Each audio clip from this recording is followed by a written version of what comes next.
اشاعت القراءت YouTube channel کو subscribe کریں اور بیل آئیکن کے بٹن کو کلک کر لیں۔ چار قسم کے وقفے، وقف بالاسکان جو قرآن پاک میں سب سے زیادہ پایا جاتا ہے۔ وقف بالاسکان کو ہمیں بہت اچھی طرح سے سمجھ لینا ہے، اور سمجھنا آسان ہے چونکہ مشکل نہیں ہے۔ اور دوسرا جو وقف پایا جاتا ہے وقف بالابدال۔ وقف بالابدال یہ بھی قرآن پاک میں بہت زیادہ پایا جاتا ہے، اس کو سمجھ لینا چاہیے اور یہ بھی آسان ہے۔ اور دوسرا ہے وقف بالسکون اور ایک وقف بالتشدید۔ یہ قرآن پاک میں پائے جاتے ہیں، ان کو اچھی طرح سے ہم یاد کر لیں۔ وقف بالاسکان آسان ہے، میں بہت اچھی طرح سے سمجھا چکا ہوں کہ جو تین حرکتیں ہیں زبر زیر پیش، ان تینوں حرکتوں میں سے کوئی بھی حرکت ہوگی، تینوں حرکتوں میں سے کوئی بھی حرکت ہوگی تو ہم اس کو ساکن کر دیں گے تو وقف بالاسکان وہاں پر ہوگا۔ جیسے کہیں بھی الحمدللہ رب العالمین، الرحمن الرحیم، مالک یوم الدین، یہ سب جگہ وقف بالاسکان پایا جائے گا۔ یہ تینوں حرکتوں میں ہوتا ہے، یعنی زبر زیر پیش جس حرف پر بھی ہوگی اور ہمیں وہاں رکنا ہے تو اس کو ساکن کر دیں گے تو وہ وقف بالاسکان وہاں پایا جائے گا۔ اور اسی طرح سے دوسرا ہے وقف بالابدال۔ وقف بالابدال دو چیزوں میں ہوتا ہے، ایک تو دو زبر میں، دو زبر کا ہمیں کیا کرنا ہوتا ہے، دو زبر کو ایک الف سے بدلنا ہوتا ہے، اور اسی طرح سے دوسرا گولتا ہے، گولتا کو ہائے ساکنہ سے بدلنا ہوتا ہے، یعنی ایسی ہاں جس کے اوپر سکون ہو اس سے ہم کو بدلنا ہوتا ہے۔ اور تیسرا ہے وقف بالسکون۔ وقف بالسکون یہ تو آسان ہے کہ جس حرف پر ہم وقف کر رہے ہیں وہ پہلے سے ساکن ہو۔ اور چوتھا ہے وقف بالتشدید، یعنی جس حرف پر ہم وقف کر رہے ہیں وہ پہلے سے وہ مشدد ہو، جس حرف پر وقف کر رہے ہیں، رک رہے ہیں، ٹھہر رہے ہیں تو وہ مشدد ہو، یعنی اس کے اوپر تشدید ہو تو وقف بالتشدید ہوتا ہے۔ تو یہ چار وقوف زیادہ پائے جاتے ہیں، ان کو بہت اچھی طرح سے ہمیں سمجھ لینا ہے اور ان کے مطابق ہمیں قرآن پاک کو پڑھنا ہے۔ باقی اور جو وقوف ہیں، جو اور وقف ہیں، ان کو تو اگر ہم کریں گے تو وہ بنیں گے، ٹھیک ہے، اگر نہیں کریں گے تو نہیں بنیں گے۔ اب جیسے کتاب میں کھولتا ہوں، کتاب کے اندر اگلا سبق آپ پڑھ لیتے ہیں، جو وقوف بچے ہیں ان کو سمجھ لیں۔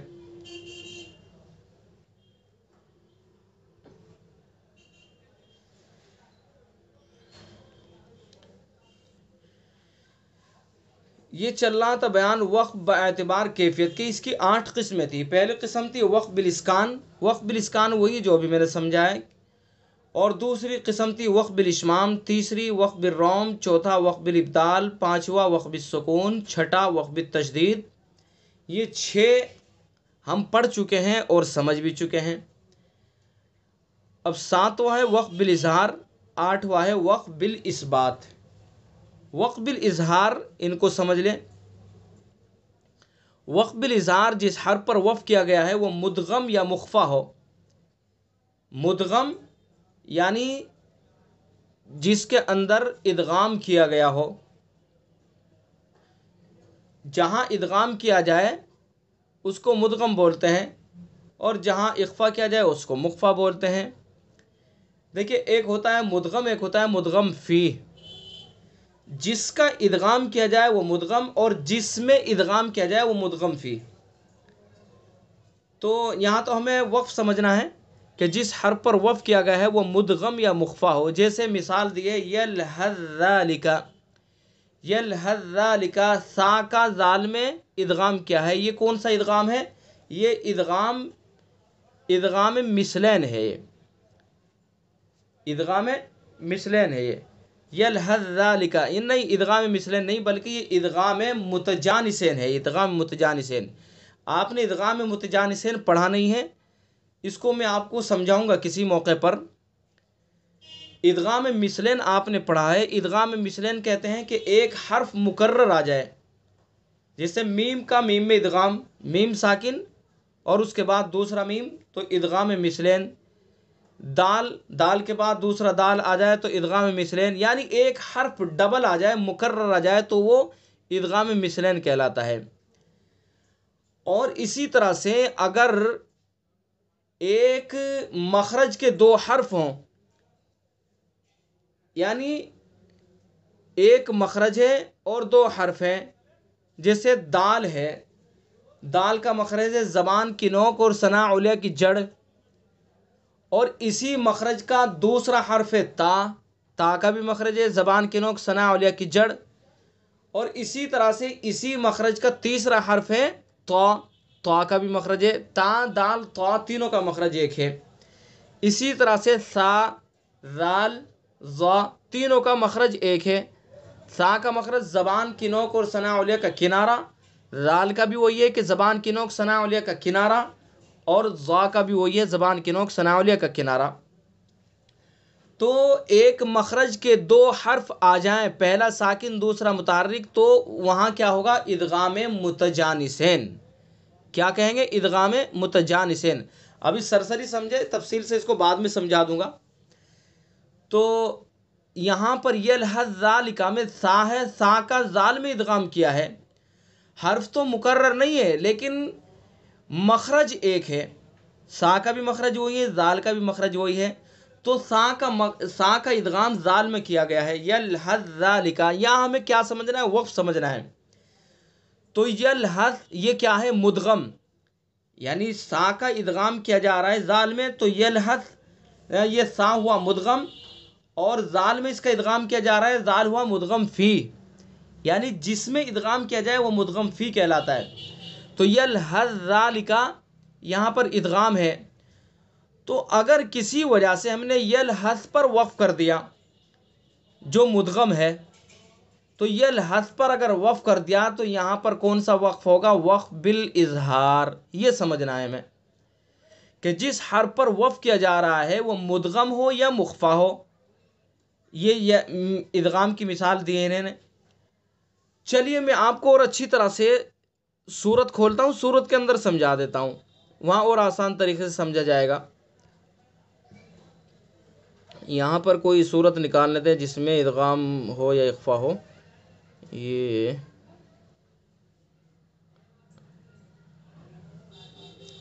یہ دیکھ لیجیے نیچے اس میں ہے ترمیہم بحجارۃ من سجیل، من سجیل، من نون ساکن ہے اور اس کے بعد سین ہے، تو یہاں پر کیا ہوگا؟ اخفا ہوگا۔ تو یہ من نون جو ہے، نون یہ مخفا ہے، ٹھیک ہے۔ اگر کسی وجہ سے ہم من سجیل کے من پر رک گئے تو یہ جو وقف ہوگا یہ وقف کیا کہلائے گا؟ وقف بالاظہار، ٹھیک ہے، چونکہ یہ مخفا ہے۔ اسی طرح سے کہیں ادغام ہو رہا ہو، جیسے پیچھے دیکھ لیتے ہیں کہیں،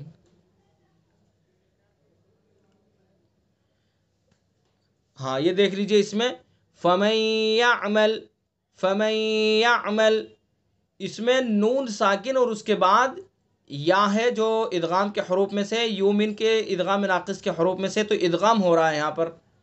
تو اگر کسی وجہ سے ہم فمن پر رک گئے، فَمَن يَعْمَلْ ادغام کرنا ہے، اگر کسی وجہ سے فمن پر رک گئے تو یہ وقف کون سا کہلائے گا؟ وقف بالاظہار۔ یہاں پر ان پر وقف کرنے کی ضرورت نہیں ہے، کسی وجہ سے اضطراری طور پر اگر وقف کر دیا گیا ہے، یعنی سانس پھول گیا ہے یا کھانسی اڑ گئی ہے اور کسی وجہ سے رک گئے، فمن پڑھ دیا، تو یہ یہاں پر جو رکے ہیں، یہ جو وقف کیا ہے، تو اس وقف کو کیا کہیں گے؟ وقف بالاظہار۔ تو وہی سمجھایا گیا ہے کہ وقف بالاظہار جہاں پر وقف کیا جا رہا ہے وہ مدغم یا مخفا ہو۔ دونوں کی مثال میں نے آپ کو دے دی۔ فَمَن يَعْمَلْ یہ ادغام ہے، فَمَن يَعْمَلْ کے فمن پر اگر رک گئے تو یہ وقف بالاظہار ہوگا، اور اسی طرح سے اخفا کی بھی میں نے مثال آپ کو دی تھی نیچے، چلیے اوپر بھی دیکھ لیجئے۔ تو من سجیل، من سجیل کے نون پر اگر رک گئے تو یہ وقف بالاظہار ہوگا۔ تو وہی بتلایا گیا ہے کہ وقف بالاظہار جس حرف پر وقف کیا گیا ہے وہ مدغم یا مخفا ہو، جیسے یلحظ ذالک میں یلحظ پر، اور من بعد اور من قبل میں من پر رک گئے۔ یہ کہاں ہوتا ہے؟ یہ حرف مدغم اور حرف مخفا پر ہوتا ہے۔ اس وقف کی صورت میں اخفاء ادغام نہ ہوگا۔ اخفاء ادغام تو کیسے ہو جائے گا جب قاعدہ ہی نہیں پایا گیا ہے؟ بھائی اخفاء تو جب ہوگا کہ نون ساکن کے بعد جو اخفاء کے حروف ہیں ان میں سے کوئی حرف آئے گا تو اخفاء ہوگا، اور ادغام جب ہوگا کہ نون ساکن کے بعد جب ادغام کے حروف میں سے کوئی حرف آئے تو ادغام ہوگا۔ لیکن جب ہم من پر رک گئے یا من پر رک گئے تو اگلا حرف ہم نے ملایا ہی نہیں ہے جو ادغام یا اخفاء کے حروف میں سے، تو ادغام یا اخفاء ہوگا ہی نہیں۔ تو بہرحال ہمیں یہاں وقف سمجھنا ہے کہ جس حرف پر وقف کیا گیا ہے وہ مدغم یا مخفا ہو، تو وہاں پر کیا اس کو کیا کہیں گے؟ وقف بالاظہار۔ جی یہ ہوا وقف بالاظہار۔ اس کے بعد ہے وقف بالاثبات۔ جس حرف پر وقف کیا گیا ہے وہ حرف مد ہو، جس حرف پر وقف کر رہے ہیں وہ کیا ہو؟ حرف مد ہو۔ حرف مد، حروف مدہ کتنے ہیں؟ 3، الف، واو، یا۔ الف سے پہلے زبر ہوتا ہے، واو ساکن جب کہ اس سے پہلے پیش ہو، یا ساکن جب کہ اس سے پہلے زیر ہو، تو یہ 3 حروف مدہ ہے۔ تو وقف بالاثبات جس حرف پر وقف کیا گیا ہے وہ حرف مدہ ہو، جیسے قالوا الآن، قالوا الآن کے قالو پر وقف کر دیا، لفظ کیا ہے؟ قالوا الآن۔ تو کسی وجہ سے اگر ہم نے قالوا الآن نہ پڑھ کر کے قالو پڑھ دیا تو قالو یہ لو پر جو رکے ہیں تو یہ وقف بالاثبات ہوگا۔ اس لیے بتلایا کہ جیسے قالوا الآن میں قالو پر یہ صرف حرف مدہ میں ہوتا ہے، چنانچہ وہ حرف مدہ جو وصل کی صورت میں نہیں پڑھا جاتا وقف کی صورت میں پڑھا جائے گا۔ اب جیسے قالوا الآن، قالوا واو اس کے اندر حرف مدہ ہے، قالو رک گئے تو واو حرف مدہ ہوا کہ واو ساکن اس سے پہلے لام کے اوپر پیش، لیکن یہ حرف مدہ وقف اگر کریں گے تب ہی یہ حرف مدہ پایا جائے گا۔ اگر ہم وصل کریں گے، ملا کر کے پڑھیں گے تو حرف مدہ ختم ہو جائے گا۔ قالوا الآن، قالوا الآن جب ہم پڑھ رہے ہیں تو حرف مدہ ہے نہیں ہے، لیکن اگر ہم رک گئے قالو تو اب حرف مدہ ہو گیا واو۔ تو یہ قالو پر جو رکے ہیں ایسا حرف مدہ جو وصل کی صورت میں نہیں پڑھا جا رہا ہے، وقف کی صورت میں پڑھا جا رہا ہے، تو ایسی جگہ اگر ہم رک گئے تو وقف بالاثبات ہوگا۔ اس کو بھی چلیے میں آپ کو یہاں اور اچھی طرح سے سمجھا دیتا ہوں۔ کوئی مثال دیکھ جو لم یکن میں دیکھ لیجئے۔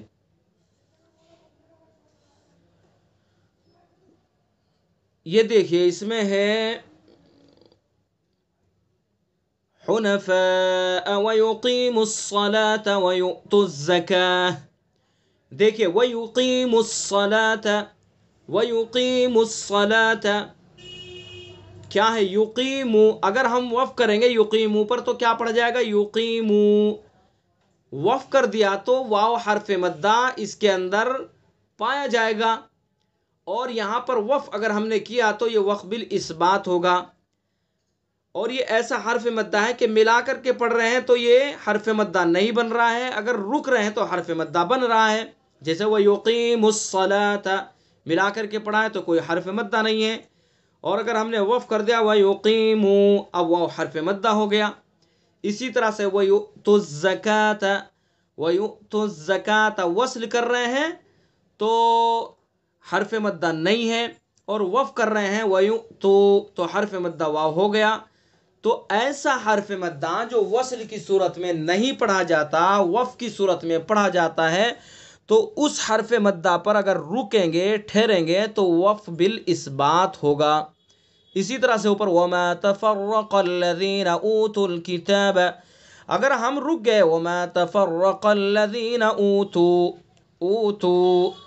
اوتو واو ثابت ہو گیا، واو حرف مدہ بن گیا، تو یہاں پر ہم جو رکے یہ وقف بالاثبات ہوگا، اور یہ ایسا حرف مدہ ہے کہ اب آگے ملا کر کے پڑھیں گے تو یہ ختم ہو جائے گا۔ وَمَا تَفَرَّقَ الَّذِينَ أُوتُوا الْكِتَابَ اب واو حرف مدہ ختم، رک گئے اوتو تو واو حرف مدہ آ گیا، ظاہر ہو گیا۔ تو اس لیے ایسا حرف مدہ جو وقف کی صورت میں نہیں پڑھا جاتا وقف کی صورت میں پڑھا جاتا ہے تو وہاں پر کیا ہوتا ہے؟ وقف بالاثبات۔ تو اسی لیے بتلایا اس کو کہ وقف بالاثبات جس حرف پر وقف کیا گیا ہے وہ حرف مد ہو، جیسے قالوا الآن میں قالو پر یہ صرف حرف مد میں ہوتا ہے، چنانچہ وہ حرف مد جو وصل کی صورت میں نہیں پڑھا جاتا وقف کی صورت میں پڑھا جائے گا۔ تو یہ تھا وقف کا بیان، اور وقف کی باعتبار کیفیت کی جو 8 قسمیں تھیں وہ 8 قسمیں آپ کے سامنے آ چکی ہیں، اور میں پھر عرض کر رہا ہوں کہ ان 8 قسموں کے اندر ہمیں جو اچھی طرح سے محنت کرنی ہے، سمجھنے ہیں، وہ 4 وقف سمجھنے ہیں۔ کتنے وقف سمجھنے ہیں؟ 4۔ کون کون سے؟ تو یہ سمجھنے ہیں وقف بالاسکان، بہت آسان ہے، بار بار سمجھا چکا ہوں کہ کوئی بھی حرکت ہو، کسی بھی حرکت پر ہم وقف کریں گے تو وقف بالاسکان ہوگا۔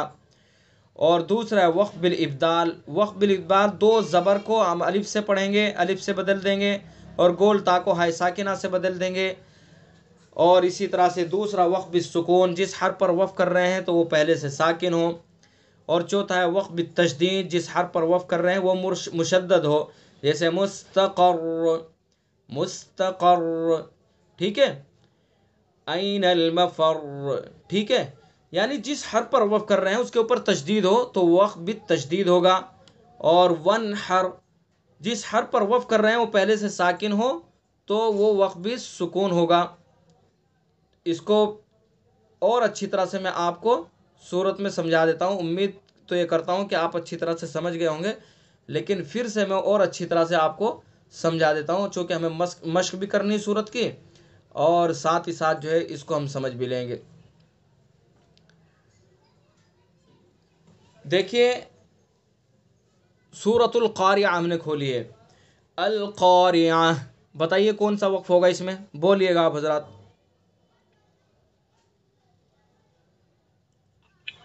وقف بالاسکان۔ جی سوچ سمجھ کے بولیے گا۔ وقف القاریہ، کوشش کیجئے پھر دوبارہ۔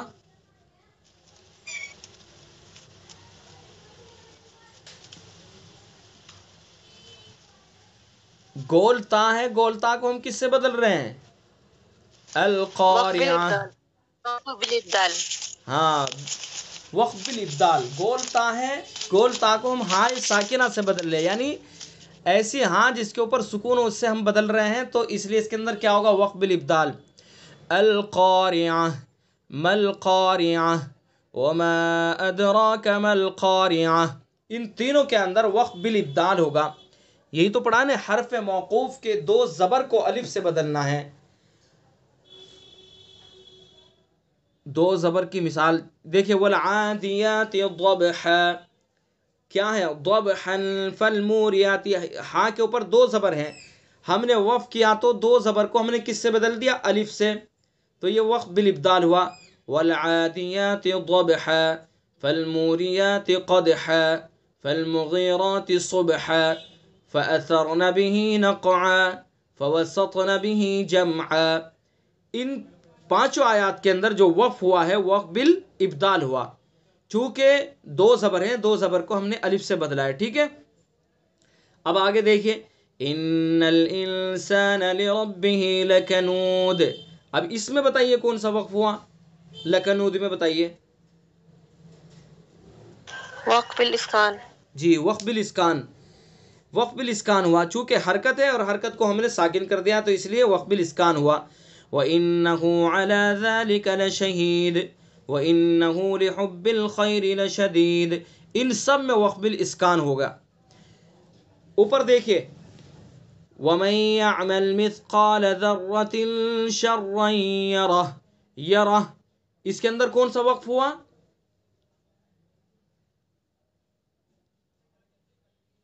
بتائیے۔ وقف بالابدال۔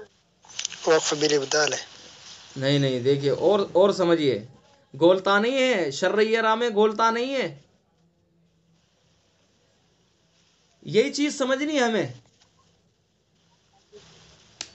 وقف بالاسکان۔ وقف بالاسکان، سمجھ گئے نہیں؟ گول تا جہاں ہوگی، گول تا، صرف گول تا کو ہائے ساکنہ سے بدلیں گے تو وقف بالابدال ہوگا۔ یہاں شرعی یرہ ہو گیا تو ہاں ساکن، لیکن یہاں تو ہائی ہے، حرکت ہے، حرکت کو ہم نے ساکن کیا ہے تو اس لیے کیا ہوگا؟ وقف بالاسکان، ٹھیک ہے۔ اوپر والی آیت پڑھیے،